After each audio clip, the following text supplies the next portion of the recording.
Hello there, and welcome to Wilson Waffling. Let's change my slide. Here we go, Wilson Waffling. And this is me live on YouTube talking you through today's Wilson Waffle. So, today's Wilson Waffling is all about mathematical sodas. Mathematical sodas. So, let me tell you what's happened. You can read along or you can listen to it, but I'm not going to read it word for word, but I'll just sort of like give you the main gist. So, I went to Starbucks today and to write Wilson Waffling, just as usual, and was really looking forward to it. But unfortunately, when I got there, I clicked up my MacBook and it was still updating to Maverick.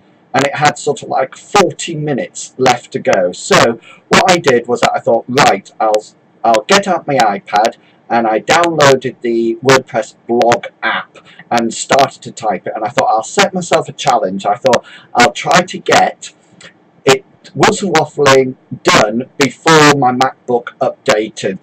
This is what I actually saw. Not that. That's my Pinterest. This is what I actually saw. Coming up 39 minutes. So 39 minutes to go. So off I went to try to beat it. Well, I didn't, as you will see. But anyway, the thought was there. The challenge was there. So this week's waffle is all about mathematical sodas. And remember, sodas, which stands for Start of Day Activity, are used to sort of like get the children involved at the beginning of the day. So if school's opening about say 10 to 9 it starts, then the classroom might be open 10 minutes beforehand, so the children sort of like filter in slowly. So this is used to sort of like get them going. In one school I saw it called Busy Hands, which I thought was really nice. So I blogged about this before, so you can go and have a look on my blog page about that. But what I thought I'd do today is focus mainly in on something to do with mathematical activities. And some of you, if you're in my mathematics sessions at university, then you might remember some of these activities, or you might actually know some of them. So first things first, shape challenge. So this is when we give the children an image or an actual 3D shape, like a Toblerone box, and get them to tell you the story or the properties of that shape. And remember, they try to get real life shapes or real life images. So maybe you will go around the school and take photographs of images that you have seen or the children might see on everyday activities or walks around. And the idea of this is to sort of like get the children to talk about the properties, and it's a very open-ended activity, and the activity can be as quick or as long as you want. Not too long, we don't want it going on for the whole maths lesson or, you know, throughout registration. So, but you can get them involved and they can access it at their own level. So really good differentiation via outcome there. Second thing is number webs, and I've got a number web here that I started. Look at that, it's a bit of an aside, but there it is. And the idea of this is that we put, I wonder if I can point to it. Ooh, oh no, I can't. It's there. There you go, at last. Okay, so this is like when we put a number in the middle of a sheet of paper or some digit cards or some arrow cards, and the idea is the children put facts round about it, that or properties of that number. So it could be sort of like it's a multiple of 6, it could be a calculation 3 times 4, it could even just be something quite simple that it's an even number. You could put 10 here and the children could demonstrate their addition to 10 or their number bonds to 10 or things like that. So it's sort of like an activity that you can adjust to whatever you're sort of like working on.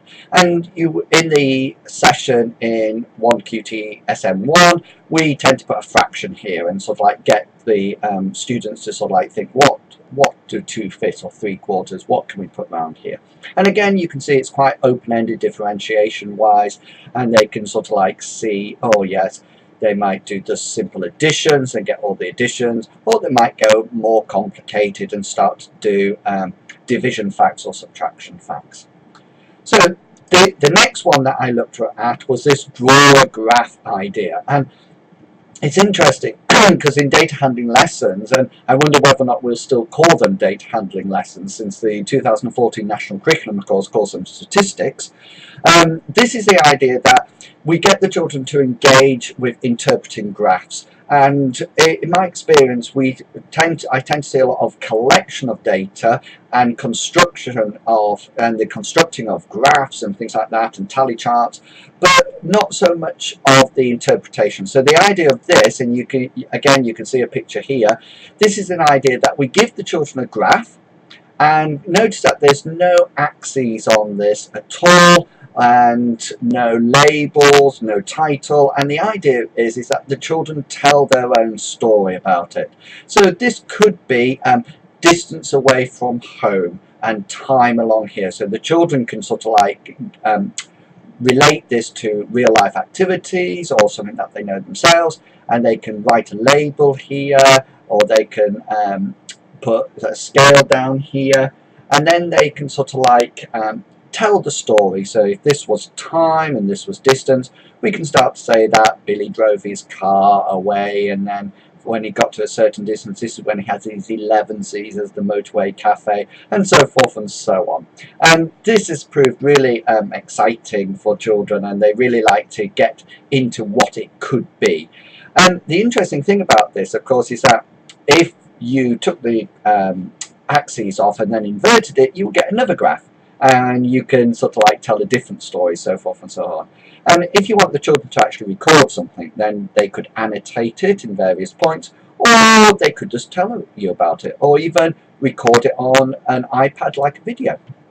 So those are my ideas, and of course hopefully you'll have lots of ideas, and if you have, then it would be fantastic if you could add them in the comments down below, or sort of like over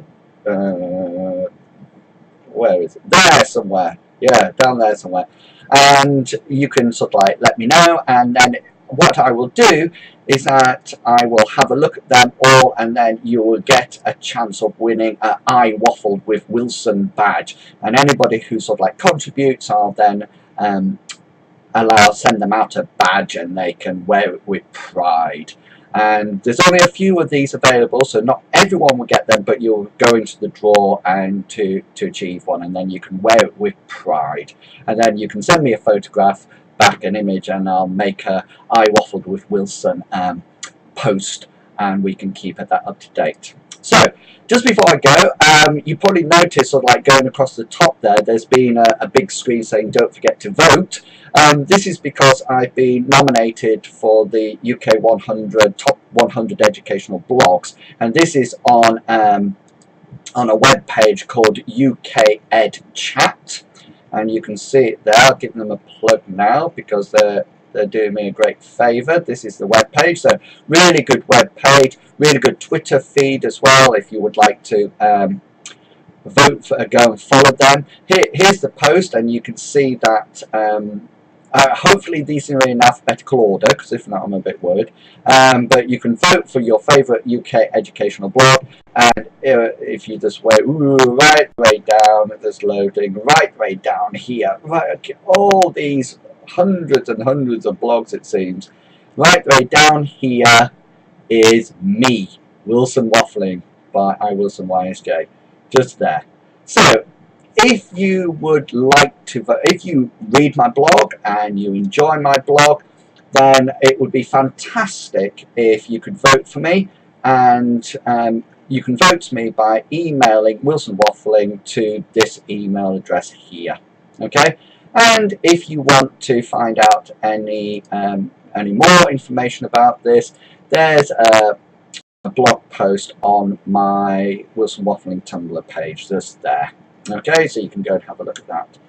So that's sort of like the end bit, and I'm just wondering now, that's sort of like the end of it. So remember, you can keep up to date by following my waffles in the usual way. So I'm on Twitter, have my blog, YouTube, Facebook, and of course podcasts on iTunes. So hope you've enjoyed this live commentary. I'm hoping to develop it further and maybe even put up a regular time so you can maybe tune in and we can get some dialogue going between us. Okay then, so thanks very much, thanks for watching, and I'll catch you all later. See you later.